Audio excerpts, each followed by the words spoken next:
Hoy quiero hablarte cómo el afán, cómo la angustia, cómo el miedo, el temor puede llegar a causarte problemas serios espiritualmente hablando.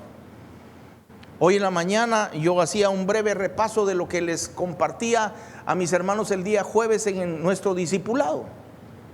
Y en el discipulado yo les contaba la historia de un triatlonista muy famoso llamado Chris Legg.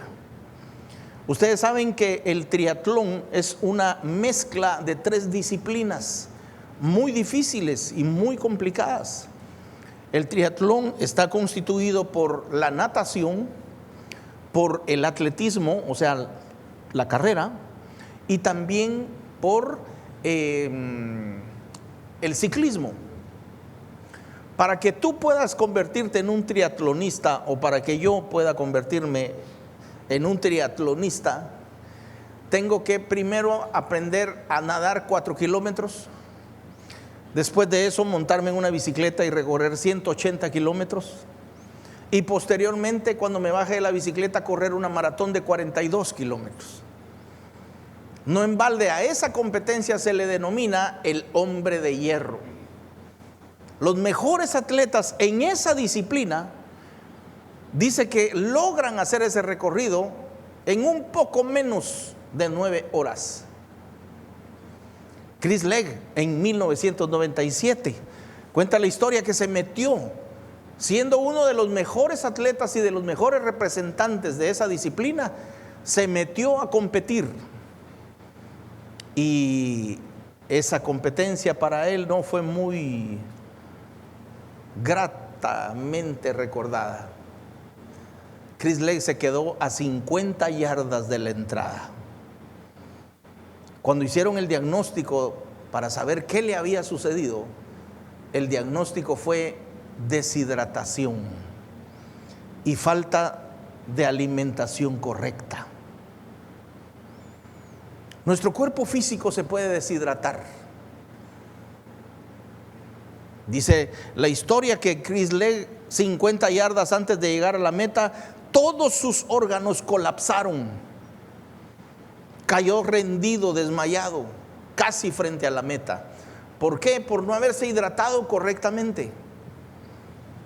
No comió lo que debía comer en dicha competencia. Porque a través de la competencia van tomando agua, van tomando líquidos, van comiendo algunas cosas para poder soportar esa prueba que es agobiante. ¿Por qué les digo esto, mis hermanos? Porque nuestros cuerpos físicos tienen un límite. Llega el momento en que podemos colapsar si no alimentamos nuestro cuerpo de una manera adecuada o no lo hidratamos de una manera adecuada. Pero ¿saben ustedes que espiritualmente es lo mismo? Porque nosotros tenemos un cuerpo espiritual. Nosotros estamos conformados por un cuerpo físico, pero también tenemos un espíritu. También tenemos un alma que también hay que hidratar, que también hay que alimentar. El cuerpo físico, tanto como el espiritual, tienen un límite. Y hay en nuestro cuerpo, en nuestro espíritu, en nuestras actitudes, en nuestros comportamientos, en nuestros hábitos, podemos claramente diagnosticar o darnos cuenta cuando nos estamos quedando deshidratados espiritualmente hablando. Yo el jueves les decía a mis hermanos, ¿saben cómo es eso? Como cuando vas en tu carro y de pronto en el tablero te aparece la luz amarilla de que tienes tantos kilómetros para llegar, porque tu tanque se está vaciando. Esa luz amarilla te indica que puedes recorrer tal vez 40 o 50 kilómetros más, pero que si tú no atiendes esa luz, prontamente te vas a quedar varado en la carretera. ¿Alguno de ustedes se ha quedado sin gasolina alguna vez? Levánteme la mano, con honestidad. A mí me ha pasado. Oí a mi pastor contar una anécdota. Teníamos un congreso en Guatemala muy importante y él estaba como anfitrión, el pastor Cash, y dice que recibió a otros pastores, famosos evangelistas también, y decidieron ir a dar una vuelta, turistear un poco en Antigua Guatemala, y se quedaron sin gasolina. Y ahí estaban los dos pastores famosos del evangelio empujando un lujoso carro que se había quedado sin gasolina. Eso lo cuenta él. Ahora, ¿por qué es que nos quedamos sin gasolina? Porque no atendemos las llamadas de atención, porque no atendemos las señales. Una señal de que tu tanque se está vaciando es cuando tú ya no quieres leer la escritura, por ejemplo. Cuando ya las historias bíblicas no te apasionan. Cuando el venir a la iglesia para ti ya es como un ritual de domingo. Pues tenemos que ir, tenemos que levantar las manos, tenemos que adorar, tenemos que ofrendar, tenemos que hacerlo. Pero aquella pasión y aquel fuego que tenías al principio ya no está. Esa es una señal de que necesitas pasar a la próxima estación a llenar el tanque. Yo mencionaba que tú puedes tener el celular más caro, el iPhone de última generación, que si no tiene batería de nada sirve. Tú puedes tener la mejor vida, el mejor ministerio, la mejor empresa, la mejor familia, que si tú no recargas tus baterías a la fuente de poder que es nuestro Dios, tarde o temprano vas a colapsar, como le pasó a Chris Lake. Por muy buen atleta que seas, como decía Pablo, quiero que me acompañe a esa escritura. Primero acompáñeme al Salmo 51, por favor. Salmo 51, 10. ¿Ya lo tienes? Dice aquí la escritura: crea en mí, oh Dios, un corazón limpio. Dios quiere que tengamos corazones limpios. Nunca dijo el Señor corazones perfectos, pero sí limpios. Y renueva un espíritu recto dentro de mí. Nuestro espíritu debe de renovarse. Nuestro corazón debe de renovarse constantemente. Luego el verso 11 dice: no me eches de delante de ti, no quites de mí tu Santo Espíritu, devuélveme el gozo de tu salvación y espíritu noble me sustente. Ahora acompáñeme a 1 Corintios 9, 26, por favor. 1 Corintios 9, 26 dice: así que yo, esto lo escribe Pablo, el apóstol Pablo, así que yo de esta manera corro, no como a la aventura, de esta manera peleo, no como a quien golpea al aire, sino que golpeo mi cuerpo y lo pongo en servidumbre. No sea que habiendo sido heraldo para otros, yo mismo venga a ser eliminado. Chris Lake, por no hidratarse correctamente, fue eliminado. Espiritualmente, Pablo hace aquí una analogía entre el atletismo y la carrera de la vida. ¿Cuál es nuestro objetivo? ¿Cuál es nuestra meta? Nuestra meta no es venir el domingo a la iglesia. Nuestra meta no es servir al Señor aquí en la congregación. Eso es muy bueno que lo practiquemos. Eso está perfecto, pero ¿cuál es nuestra meta? Nuestra meta es llegar al cielo. A mí en una oportunidad me preguntaron, me dijeron: pastor, ¿usted a dónde quiere llevar a su iglesia? Al cielo, le dije. ¿Y a dónde más? Yo espero verlos a todos allá arriba en el cielo y espero yo también entrar. Aquí Pablo está diciendo: no sea que yo siendo heraldo, los heraldos eran aquellos jinetes que llevaban las noticias. Los heraldos en la antigüedad eran el correo electrónico de hoy día. Ellos llevaban las noticias, ellos llevaban las buenas nuevas. Eran jinetes muy veloces, con caballos muy veloces, y llevaban las noticias de aldea en aldea, de pueblo en pueblo, de reino en reino. Ese era el trabajo de ellos. Entonces Pablo se compara a un heraldo que lleva las noticias, porque el evangelio es compartir las buenas nuevas de Jesucristo. Eso significa la palabra evangelio: buenas nuevas, buenas noticias. Entonces aquí dice la escritura: renueva dentro de mí un espíritu recto, pon en mí un corazón limpio. No me quites de tu presencia, no me quites de tu Santo Espíritu, ¿verdad? No me quites el gozo de la salvación, Señor, porque no sea que yo, siendo heraldo antes para alguna persona, yo mismo venga a ser eliminado. ¿Por qué? Por no hidratarme correctamente, por no hacer lo que debo de hacer, por no leer la escritura, por no orar, por no congregarme, por no buscar al Señor en intimidad. Hay señales que indican que te estás quedando deshidratado. Miren, mis hermanos, nosotros toda la semana preparamos muchas cosas para poderlos recibir. Hemos separado las sillas para poder tener el distanciamiento social. Pero la iglesia está vacía, honestamente hablando. Y no solo la nuestra. La gente se está enfriando. La gente se está deshidratando. Tengan cuidado de no ser eliminados. Hoy en la mañana en el servicio allá en Puerto Barrios me decía René Salguero, un hermano a quien amo con todo mi corazón, me decía él, mira, me dijo, la gente ha confundido el distanciamiento social. El distanciamiento social tiene que ser entre nosotros, no con Dios. La gente se está distanciando de Dios. ¿Por qué? No tiene sentido, mis hermanos. La situación no está bonante. La situación está complicadísima. La muerte está a la vuelta de la esquina. Hoy más que nunca deberíamos estar todos de rodillas delante de Dios adorándolo, agradeciéndole, bendiciéndolo. ¿Por qué? Por poder respirar, por tener vida, por tener salud, por tener bienestar, por tener trabajo, por tener pan sobre la mesa. Agradeciéndole a Dios por tener una familia.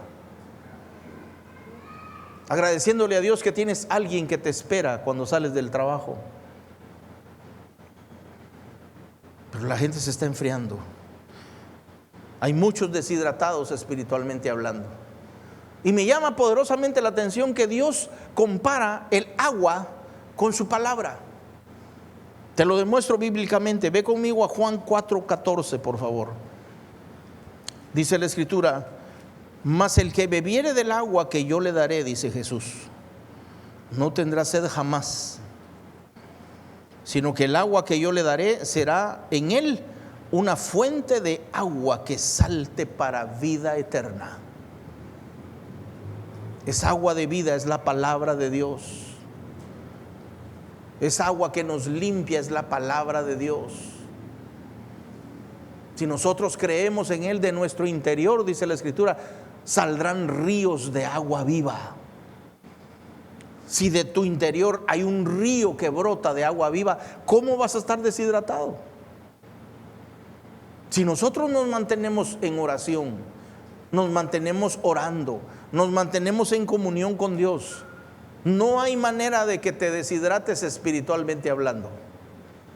Al contrario, ¿verdad? También físicamente se vale. Claro. ¿Me di a entender? En ese mismo evangelio, Juan capítulo 7, adelántate ahí un poquito, Juan 7:38, dice la escritura: el que cree en mí, como dice la, ¿cuál es nuestra referencia? La escritura. La escritura. Jesús mismo, siendo Él el verbo hecho carne, recurría a la escritura. Él decía: escrito está, escrito está, siendo Él el verbo encarnado. Entonces aquí dice la escritura: el que cree en mí, como dice la escritura, de su interior correrán ríos de agua viva. ¿Saben ustedes, mis hermanos, que cuando estamos estresados, cuando estamos deprimidos, muchas cosas suceden físicamente en nuestro cuerpo? Dice la Biblia que cuando Jesús se dio cuenta de lo que le esperaba con relación a la crucifixión, aunque siempre lo supo, pero conforme él fue creciendo se fue dando cuenta que cada vez estaba más cerca la crucifixión. Llegó el momento en que él mismo en uno de los evangelios declara y dice: mi alma está triste hasta la muerte. Jesús estaba tan deprimido que deseaba morirse. ¿Por qué la gente termina quitándose la vida? Por la depresión, por la tristeza, por el estrés, por los problemas, por no saber manejar de una determinada situación. Y acuérdate que Jesús fue y es Dios, pero también es un hombre. Cuando Él estuvo entre nosotros, Él fue 100% hombre. También el espíritu de Jesús se vació. También el tanque de Jesús se quedó sin combustible. También Él necesitó de nuevo conectarse a la fuente de poder que es el Padre eterno. ¿Quiere que se lo demuestre? Vaya conmigo a Lucas 22. Todo esto que te estoy predicando hoy, lo prediqué el jueves en mi discipulado. Pero creo y creí que es importante que todos los demás lo sepamos. Es importante que podamos nosotros identificar esas señales de que en algún momento podemos quedarnos sin gasolina. Lucas 22, 39, por favor. ¿Ya lo tienes? Dice el verso 39: y saliendo se fue como solía al monte de los olivos, y sus discípulos también le siguieron. Cuando llegó a aquel lugar les dijo: orad que no entréis en tentación. La gente está cayendo en la tentación de no congregarse, de no venir a buscar al Señor. ¿Por qué? Porque no oran. La oración debe ser una disciplina diaria de todo buen hijo de Dios, de todo buen cristiano. Una disciplina diaria. Yo oro por cualquier cosa. Estoy en la casa, oro por mi esposa, oro por mis hijos, oro por ustedes. Por ustedes no tienen idea cuánto yo oro. Todo el tiempo estoy orando por ustedes, por sus trabajos, por su salud, por su bienestar, por sus casas, por su provisión, por todo lo que ustedes representan. Y uno llega a acostumbrarse a tener una vida de oración, que después no es difícil orar, ¿verdad? Entonces aquí Jesús les dijo: orad para que no entréis en tentación. Verso 41: y él se apartó de ellos a distancia como de un tiro de piedra, y puesto de rodillas oró, diciendo: Padre, si quieres, pasa de mí esta copa, pero no se haga mi voluntad sino la tuya. Y se le apareció un ángel del cielo para fortalecerle. Y estando en agonía, oraba más intensamente, y era su sudor como grandes gotas de sangre que caían hasta la tierra. Cuando se levantó de la oración y vino a sus discípulos, los halló durmiendo a causa de la tristeza. Y les dijo: ¿por qué dormís? Levantaos y orad para que no entréis en tentación. Se los volvió a decir, como diciéndoles: no es momento de estar haraganeando. Hay que orar. Hay que orar. Ahora, me llama mucho la atención que en el momento en el que Jesús sintió que su espíritu estaba flaqueando, él no buscó ayuda con la bruja de la boca del monte. Él no fue a buscar ayuda al horóscopo. Él fue directamente a la fuente de poder. Se fue a orar, a pedirle a su Padre. ¿Qué fue lo que le pidió? Que pasara de él esa copa, como diciéndole: Señor, no me hagas beber este trago tan amargo de la crucifixión. La Biblia no lo describe, yo voy a especular aquí un poquito, pero yo creo que el Señor estaba negociando la salvación de la humanidad. Yo entre líneas puedo leer que de pronto Dios y su Hijo Jesús estaban ahí platicando en el huerto, y Jesús le decía: Señor, ¿no habrá alguna manera de salvar a la humanidad sin que yo vaya a la cruz? No me hagas pasar por este trago tan amargo. ¿No podemos inventar otra manera, Señor? Y luego recapacitaba y dice: pero no se haga mi voluntad, hágase la tuya. Aquí en este evangelio dice que una vez lo pidió, pero hay otros evangelios donde dice que lo pidió 3 veces. Y dice que cuando él antepuso la voluntad de su Padre, ángeles llegaron a auxiliarlo. Un ángel descendió del cielo. ¿Para qué? Para fortalecerlo. Yo te puedo asegurar que en medio de la aflicción en la que vivimos hoy día, en medio de toda la angustia que vivimos, de la incertidumbre que vivimos, cuando tú antepones la voluntad de Dios antes que tu propia voluntad, literalmente hay ángeles que llegan a auxiliarte. Yo lo he comprobado, mis hermanos. Cuando más hemos necesitado de Dios, ahí está la solución. Dios jamás te va a desamparar. Dios jamás te va a dejar solo. Jesús mismo necesitó, siendo el Hijo de Dios, necesitó conectarse a la fuente de poder. Si Él lo hizo, ¿cuánto más nosotros, mis hermanos? ¿Verdad? Ahora acompáñame a la siguiente escritura. Con esto voy aterrizando.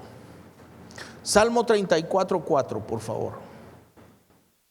Salmo 34:4 dice: busqué a Jehová y Él me oyó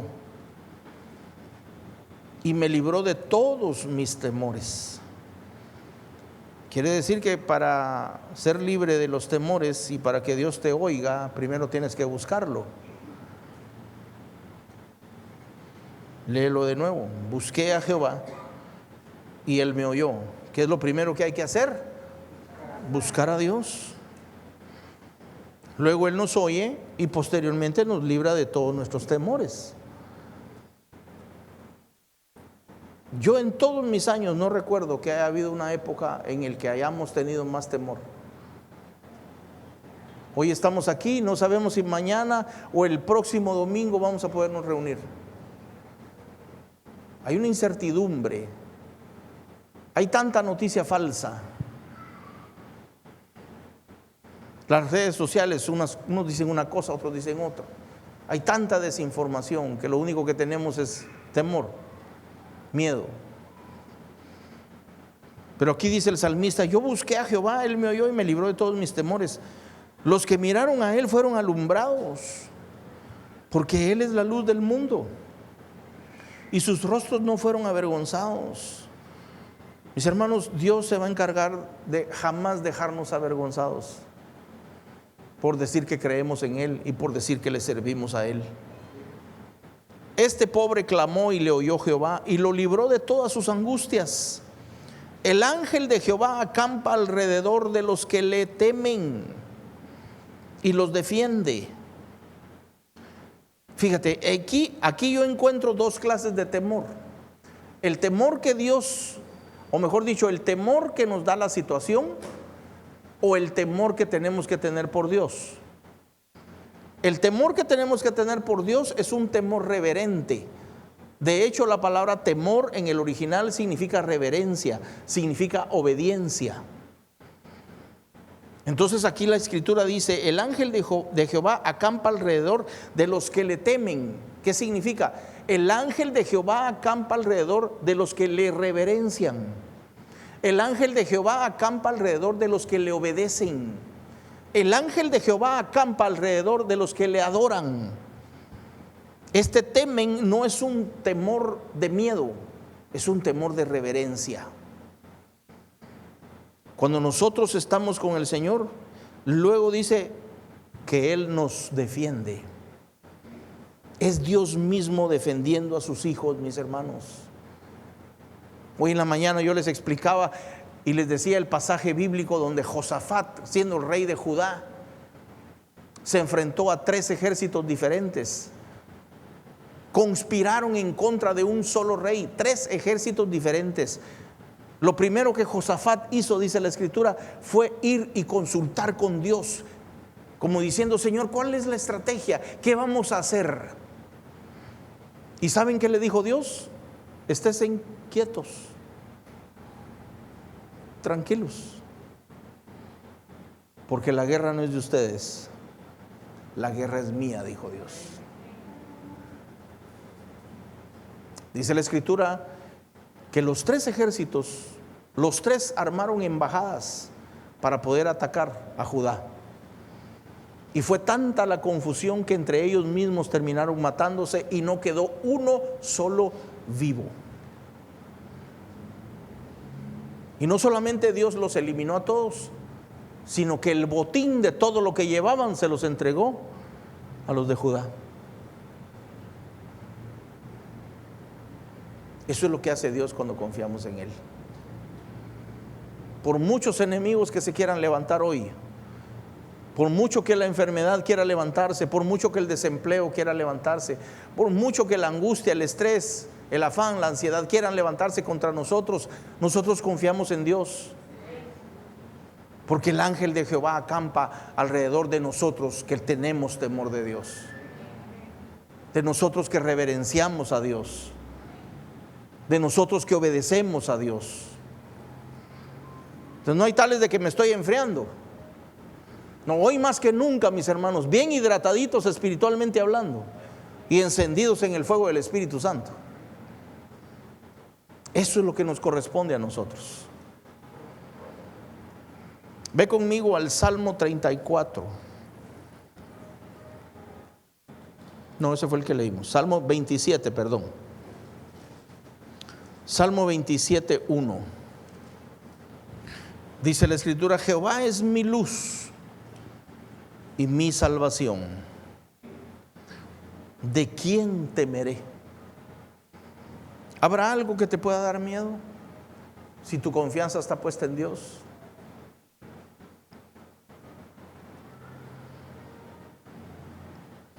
Yo he conocido solamente dos clases de personas en toda mi vida: las que por miedo no hacen las cosas y las que aún con miedo las hacen, porque confían en Dios. Jehová es mi luz y mi salvación. ¿De quién temeré? Jehová es la fortaleza de mi vida. ¿De quién he de atemorizarme? Cuando se juntaron contra mí los malignos, mis angustiadores y mis enemigos para comer mis carnes, ellos tropezaron y cayeron. ¿No es eso lo que pasó en Judá? ¿No es eso lo que pasó con el rey Josafat? Dios confundió a los tres ejércitos enemigos y terminaron matándose todos unos contra otros. Pero dice la Biblia que cuando Josafat recibió la instrucción de parte de Dios y le dijo: quédense quietos, dice que el pueblo entero, a pesar de estar quietos y de no ir a la guerra, dice que cantaban himnos de alabanza en honor a Dios. Cuando nosotros cantamos, cuando nosotros adoramos, cuando nosotros alabamos al Señor, ni idea tenemos lo que pasa en los cielos. Hay cadenas que se rompen, hay lazos, hay nudos que se deshacen. Si nosotros pudiéramos tener la capacidad de ver ese mundo espiritual, nos daríamos cuenta de cuántas veces Dios nos ha librado de muchas cosas o de tantas cosas. Yo les he contado la experiencia que tuvimos hace algunos años con mi esposa. Ustedes la han oído seguramente. Tuvimos necesidad de irnos a Guatemala a las 4 de la mañana. A las 4:15 íbamos ya de camino. Estaba totalmente oscuro. Y la neblina esa que generalmente se pone a esa hora, ¿verdad? Yo iba atrás de un tráiler y saqué la trompa así del carro para ver si venía carro en la vía contraria. Vi que no habían luces, me tiro a rebasar y cuando ya iba a la mitad del tráiler que yo iba rebasando, apareció la trompa de un camión grandísimo, sin luces. Sin luces. Yo recuerdo que solo agarré el timón y le dije: Señor, guárdanos, y cerré los ojos. Cuando yo cerré los ojos, en el espíritu logré ver que hubo ángeles que abrieron así los dos camiones para que yo pasara en medio. El ángel de Jehová acampa alrededor de los que le temen y los defiende. Fue tanta la impresión que nos dio náusea a los dos con mi esposa. Casi vomitamos del susto. Fue terrible. Si tú pudieras ver por un momento esa atmósfera espiritual, te darías cuenta los ángeles protectores que están en tu casa, los ángeles protectores que están en tu negocio, en tu clínica, en tu clase, en tu taller, en tu cafetería, en tu clínica, en tu empresa. Si nosotros pudiéramos ver espiritualmente hablando la atmósfera, nos daríamos cuenta que aquí, ahorita, hay demonios, pero también hay ángeles protegiéndonos. Yo les compartí una anécdota hoy en la mañana a mis hermanos de Puerto Barrios y les decía, había un tipo que un día dijo, yo quiero conocer al diablo. Y dijo, voy a ir a buscar al diablo. Y se fue a meter con los peores asesinos, los peores secuestradores, los pedófilos, los violadores. Llegó con ellos y le dijo, ¿ustedes han visto aquí al diablo? ¿Conocen al diablo? No, nosotros no conocemos al diablo, aquí nunca viene el diablo. Se fue a meter contra los abusadores, se fue a meter a los peores prostíbulos, a los más viles, a los más bajos, a los más lascivos. Y llegó preguntando por el diablo. ¿Ustedes conocen al diablo? No, aquí por aquí nunca viene el diablo. Jamás viene el diablo por aquí. Y así a los peores lugares y a los peores ambientes. Se fue a meter con los homicidas, con los asesinos, buscando al diablo, y no lo encontró. Y este hombre un día dijo, bueno, me voy a meter a la iglesia, voy a ver si encuentro a Dios. Y se fue a meter a la iglesia. Estaba sentado en la banca de la iglesia cuando de pronto sintió que alguien se sentó a la par de él y le dijo, ¿me andabas buscando? Y él dijo, ¿tú eres Dios? No, le dijo, soy el diablo. ¿El diablo? ¿Cómo? ¿Aquí en la iglesia? Sí, le dijo, porque mi trabajo es sacarlos de este lugar. Los que están allá afuera, esos ya son míos, pero a los de aquí adentro es a los que Satanás quiere sacar. Por eso yo te decía, es muy probable que allá afuera hayan demonios esperándote, pero también es cierto que Dios pone guardaespaldas para que te cuiden. Dios está con nosotros, mis hermanos, y no nos va a dejar nunca. Verso 2 dice, cuando se juntaron contra mí los malignos, mis angustiadores y mis enemigos, para comer mis carnes, ellos tropezaron y cayeron. Aunque un ejército acampe contra mí, no temeré, no temerá mi corazón. Aunque contra mí se levante guerra, yo estaré confiado. Una cosa he demandado a Jehová, esta buscaré, que esté yo en la casa de Jehová todos los días de mi vida, para contemplar la hermosura de Jehová, para inquirir en su templo. Porque Él me esconderá en su tabernáculo en el día del mal, me ocultará en lo reservado de sus moradas, sobre una roca me pondrá en alto. Luego levantará mi cabeza sobre mis enemigos que me rodean. Y yo sacrificaré en su tabernáculo sacrificios de júbilo. Cantaré y entonaré alabanzas a Jehová. El mismo rey David escribiendo todo esto. Con esto termino. Cuando la Alemania nazi, la Alemania de Hitler, aquella Alemania y aquel ejército que exterminaron a más de 7 millones de judíos, cuando ese ejército estaba a punto de invadir Inglaterra, dice que el mismísimo primer ministro de Inglaterra, Winston Churchill, dijo, ya no hay nada que hacer, no podemos hacerles frente, no tenemos con qué.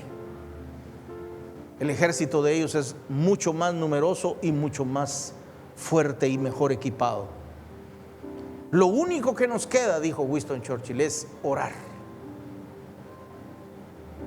Y dice que en toda Inglaterra se hicieron cadenas de oración de día y de noche, de día y de noche, de día y de noche, orando a Dios para que Dios los librara. Cuenta la historia que cuando el ejército alemán avanzó hacia Inglaterra, una densa neblina los cubrió. y los paralizó totalmente. Y ese ejército murió de frío y nunca lograron llegar a Inglaterra. Años más tarde, la reina Isabel acuñó una de sus frases más famosas y célebres y dijo: yo le temo más a un ejército de cristianos orando que a un ejército militar de soldados. Porque sabe Dios que Dios cuida a sus hijos, mis hermanos. Es Dios mismo quien nos cuida. Es Dios mismo quien levanta tu cabeza. Es Dios mismo el que te da la victoria. Pero el rey David aquí decía: una cosa te voy a demandar, una cosa necesito: estar en la casa de mi Jehová, de mi Dios, de Jehová, siempre. El día que entendamos que Dios es omnipresente, pero que Dios no se revela en todas partes, la iglesia se va a llenar. Yo te felicito por venir a la iglesia, porque aquí es donde te recargamos de combustible. Aquí es donde llenamos de nuevo tu tanque. Aquí es donde venimos a enchufarnos con el poder del Eterno. Dios está en todas partes, mis hermanos. Está en tu casa, está en tu trabajo, en tu oficina, en todas partes. Él es omnipresente. Pero dice la Escritura que Dios no se manifiesta en todas partes. Cuando Salomón terminó el templo y Dios vio la magnificencia del templo que habían construido, le dijo Dios a Salomón: de hoy en adelante mis oídos y mis ojos estarán inclinados hacia este lugar. Es aquí donde Dios nos oye. Es aquí donde nosotros presentamos nuestros holocaustos, nuestras ofrendas. Es aquí donde Dios te revela. Es aquí donde Dios puede cambiar toda tu vida de aquí en adelante. Porque Dios puede usar una enseñanza como esta, puede usar una canción, puede usar una alabanza, una adoración, una película, un libro. Dios puede usar lo que Él quiera para transformar tu vida. Pero siempre y cuando venga la revelación del lugar correcto. Yo he venido de parte de Dios a decirte que no tengas miedo. No tengas temor, porque muchas cosas buenas están pasando. La vida nos cambió, sí nos cambió. La vida es diferente, sí es diferente. Pero Dios nos ha dado la capacidad de adaptarnos a cualquier cosa que venga. Me llama a mí poderosamente la atención cuando el Señor dice que Él adereza nuestra mesa delante de nuestros angustiadores. ¿Por qué Dios nos saca a los angustiadores? No, que los deja enfrente de nosotros, enfrente de nuestra mesa servida, enfrente donde Dios aderezó la mesa para nosotros. Allí hay angustiadores, dice la Escritura. ¿Por qué Dios no los quita? Porque a Dios le fascina que tus enemigos vean cómo el Señor te tiene. Dáselo fuerte a Jesús. Si se lo vas a dar, dáselo con ganas. Gracias, Señor. Gracias, Señor. Gracias, Señor, que tu gracia y que tu favor esté siempre sobre todos nosotros. Que tu misericordia, que tu perdón, que tu amor, Señor, esté siempre con nosotros. Eres tú quien pelea nuestras guerras, Señor. A nosotros nos corresponde vivir confiados, creyendo que eres tú quien nos defiende. Gracias, Señor, en el poderoso nombre de Jesús, todos decimos amén. Dale un buen aplauso al Señor.